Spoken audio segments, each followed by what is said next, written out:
And looks like I've started live streaming. And this is the first time I've live streamed in such a long time.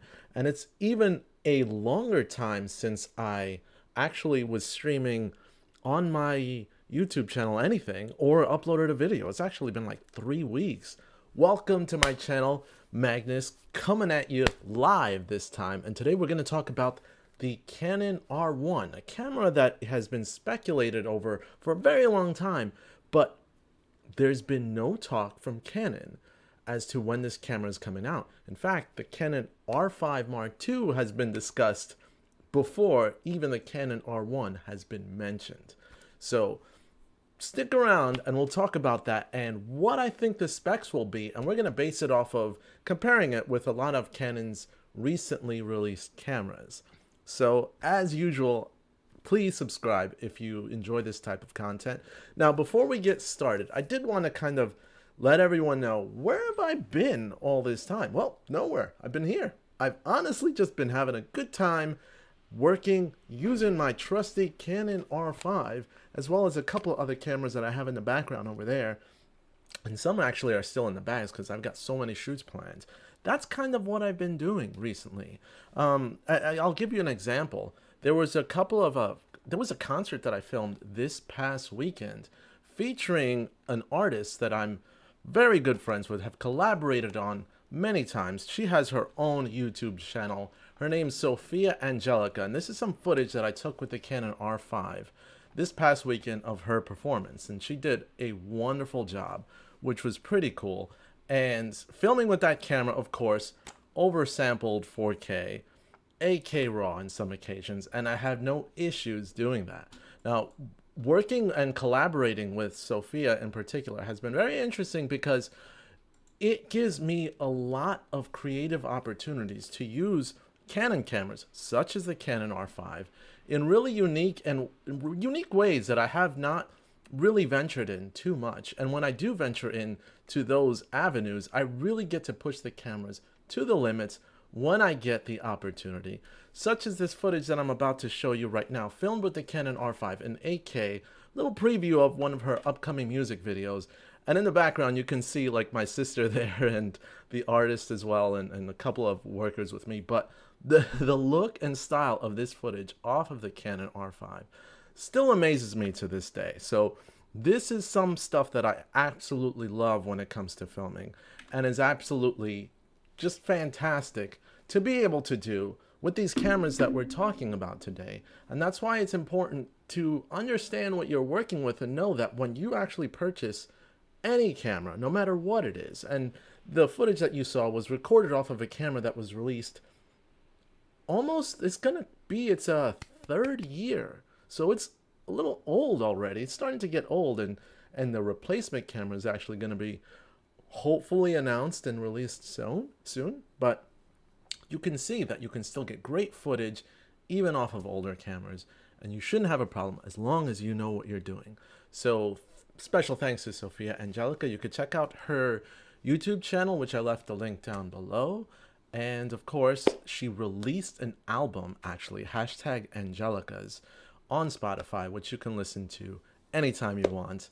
Of course, check her out. But without further ado, first of all, hi John, nice to see you. And enjoy bed and take care. But let's move on to the main topic. Now, what we want to discuss today is the Canon R1. Now, the Canon R1, we have no idea what the specs will be. And I keep on looking over here to my right because I'm actually pulling up like reference videos as I talk, so it's not just me. But Canon R1 is, again, supposed to be Canon's upcoming flagship camera. That's going to be the camera that really is the do-it-all workhorse for sports photography, for portraits, for video. It should be able to do everything, but mainly it's this like mainline camera is used, or traditionally used, such as like the 1DX series was used for like sporting events such as like the Olympics, or you have basketball or hockey, all those type of main events, including like political stuff. It would be vital to use the best camera that is not only fast but also can output these photos as soon as possible, so you can get that those images or that video back processed and to your publisher or whoever is going to take them over.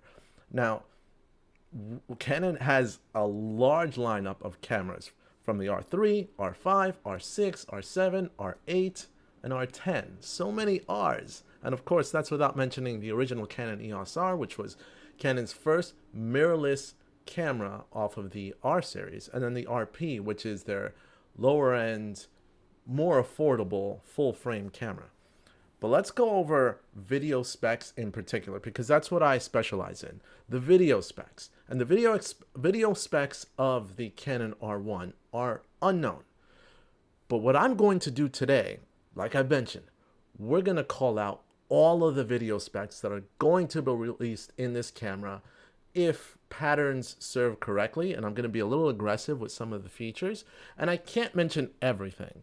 Image stabilization, I really don't know if it'll be internal. I'm assuming it would, but I'm not going to use that as one of the specs. And dynamic range and a couple of other ones that some find important, I'm probably going to skip over those because I just want to hit on the main, really processor pushing specs of the camera. And yes, the reason I left out, for example, image stabilization is that some shooters like to use image stabilization and others don't.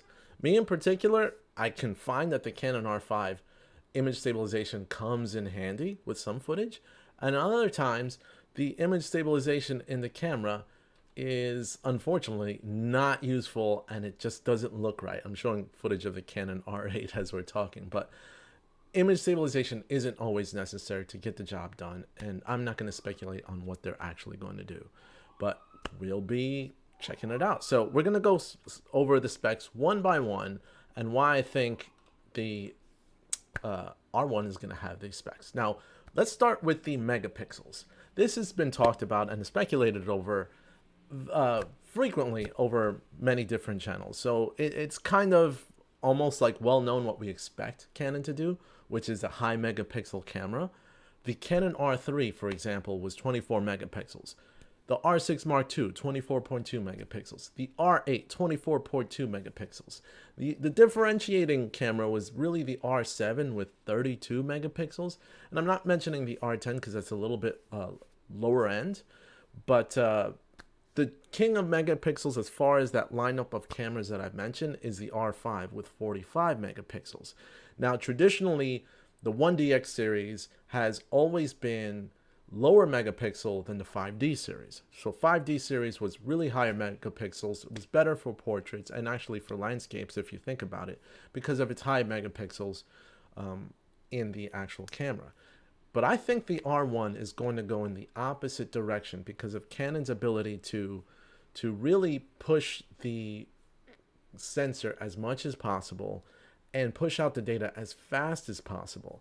We no longer live in a time where it's difficult to get large hard drives, for example. Now, SSDs are still a little bit expensive, but even those prices are coming down. And CF Express cards, Type B in particular, prices of those have also been coming down over time. Though with the recent inflation, it's been somewhat a little bit difficult. But even those have been coming down. So I think Canon's going to take the ball and say, you know what? We have great compressed RAW, but our RAW files will still be manageable enough so that, you know, you should be able to work with those high megapixel cameras and use them. So for the R1, I am guessing that the sensor will be, of course, full frame and 60 megapixels. So that's first. We got a few more others to go through, so let's go through that. So 60 megapixels, pretty standard. Next, sensor size. I'm going to glaze through this. It's going to be a full frame sensor. The only one on my list that I'm comparing here is the R7. That's an APS-C sensor, but that's for its own purpose, and I think it makes sense for the R7. But all of them are going to be full frame. R1's going to be no different, so that is really not a comparison. Next, one of the main features that is really important is oversampled video. Now, sure, a lot of these cameras have higher resolutions than 4K, such as 6K or 8K, for example, like the R5.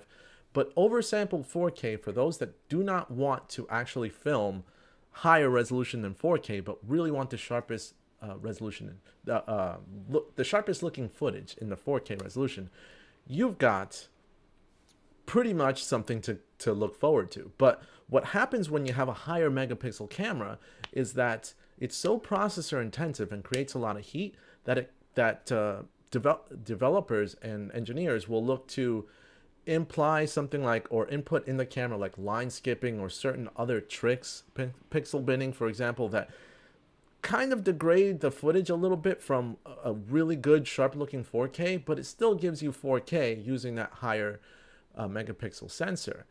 But Canon actually, to its credit, most of its cameras actually do offer an oversample of 4K, at least up to 4K 30.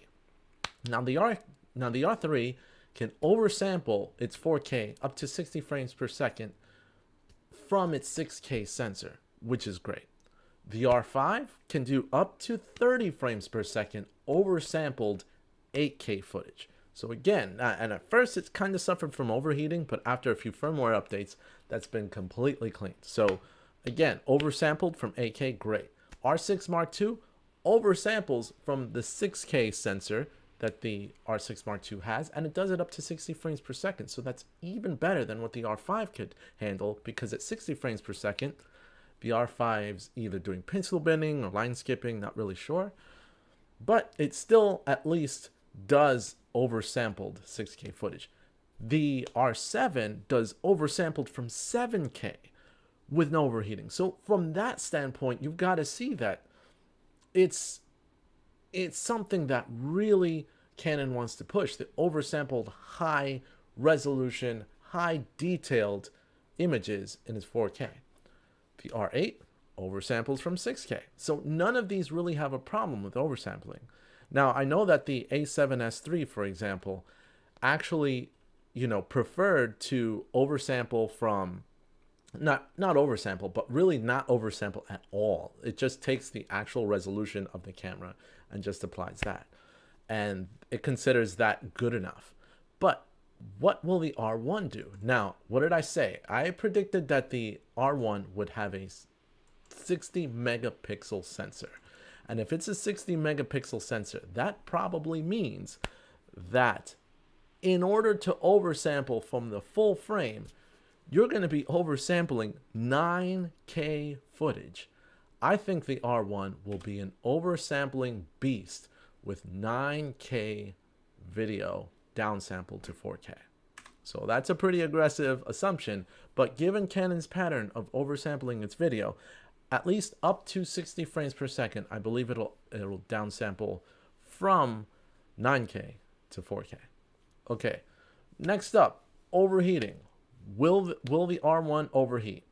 Let's see. You had overheating issues with the original R6. You had overheating issues with the R5 before they actually fixed it up in firmware. Now it only overheats at long periods of time at 4K 120 frames per second.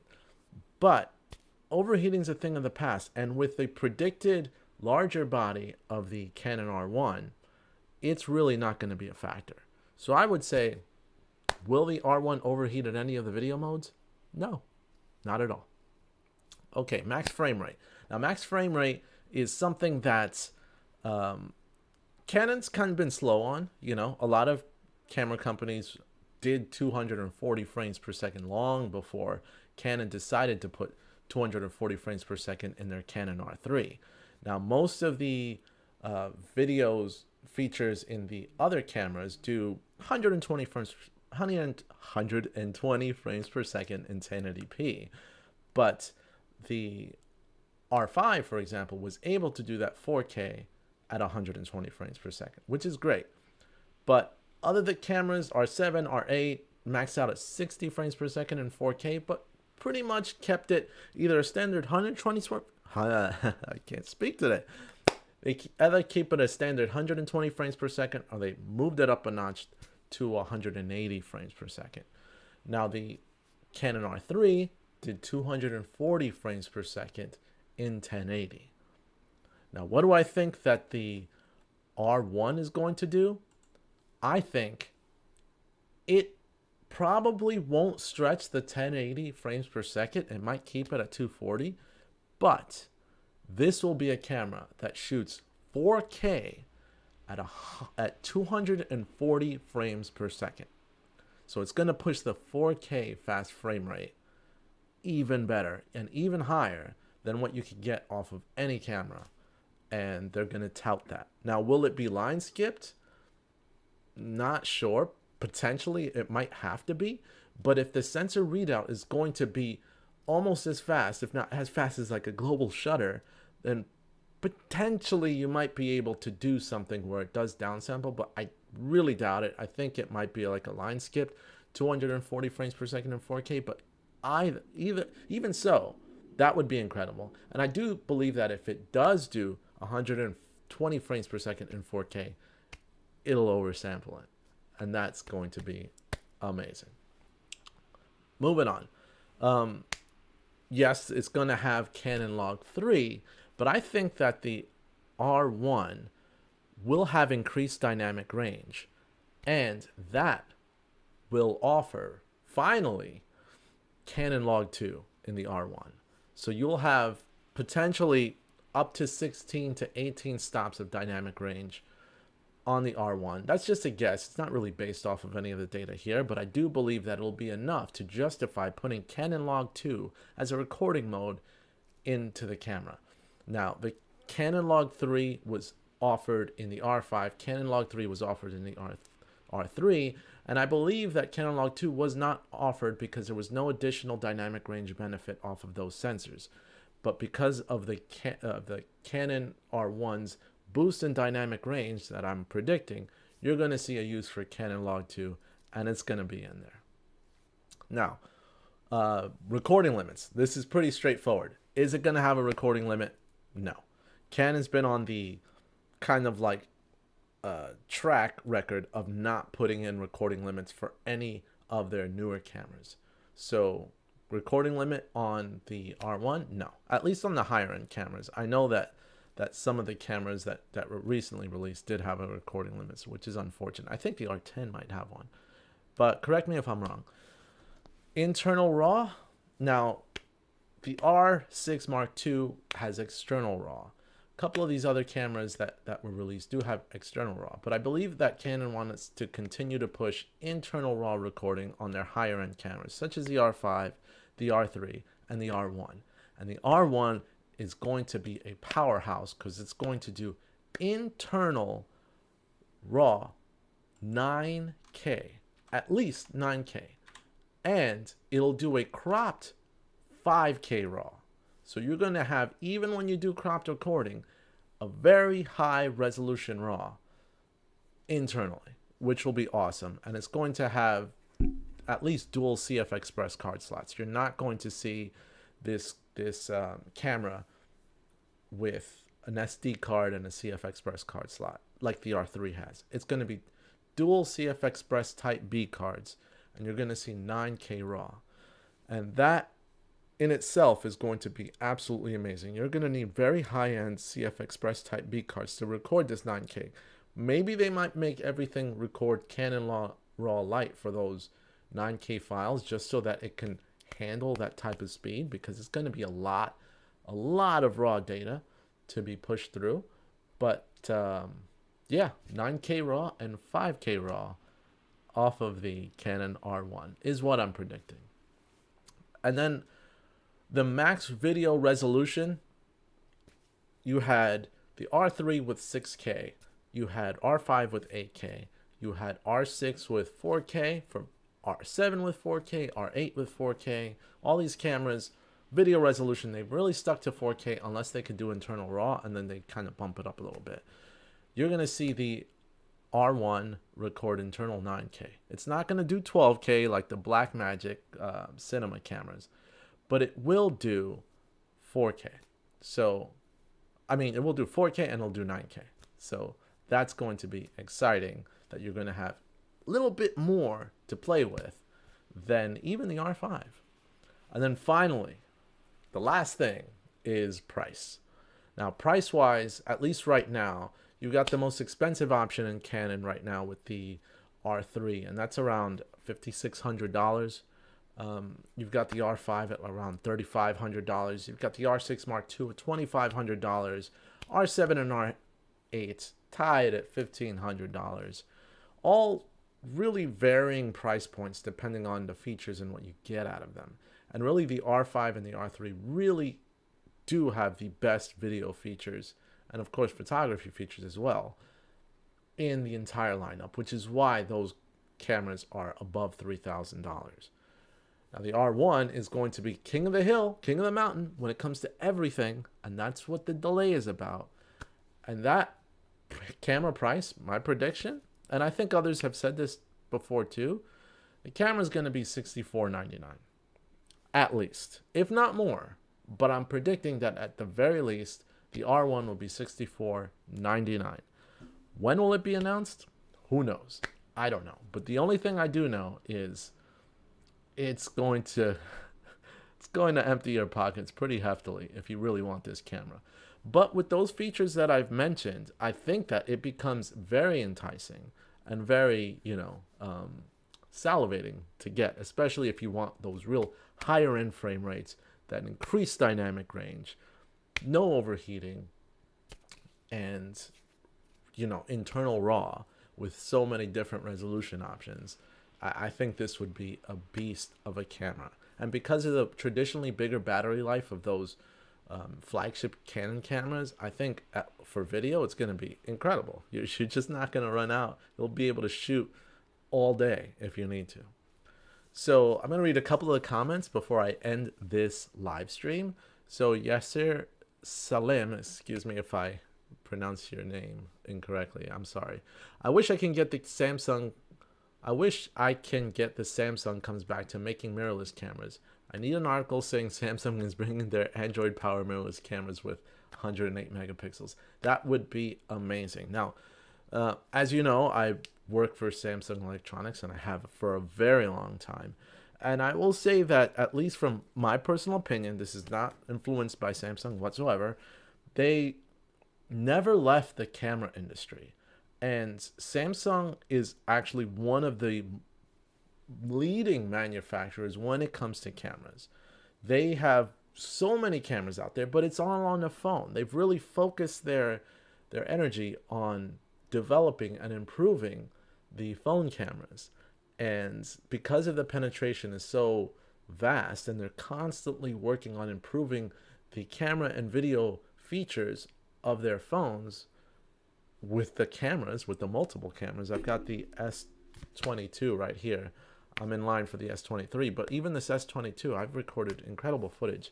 But yes, you do miss the traditionally larger format cameras, especially the NX1, which I still can't let it go to this day. So I understand what you mean. So John Drummond, for what I do, 4K oversampled from 8K or 6K is more than enough. The R5 Mark II would be my next and maybe my last camera. Even that, not immediately. I kind of agree with you on that. It's almost like we're satisfied with 8K. Why do we need anything more than that? And especially with my R5, like I said, a few years old, it records 8K raw internally, and I use it all the time. But I think where I differentiate myself and I come, wanting something a little bit more is when it comes to the camera's ability to have no recording limits and a dynamic range boost, right? So if it brings Canon Log 2 and removes recording limits, which is expected, and especially that dynamic range boost that really gives you a true cinematic feel, and you can really push and pull the colors and the exposure in video, I think that's going to be one of the driving points. And keeping the rolling shutter, to a minimum, if not completely eliminating it, that would be amazing. So those are my personal thoughts and my personal opinion. But thank you for joining me on this quick live stream. This was unexpected. I know I didn't announce it. I just kind of let it out there. But I just wanted to put out a video so that you guys can hear what I've been doing and what's on my mind and what are my thoughts. But without any further comments, let me know what you guys think and if you think my predictions are right. And if not, let me know in the comments down below. I know you've got plenty to say. But As always, thank you, and you can make my day if you subscribe today. This is Magnus, and I'm out. See you guys next time.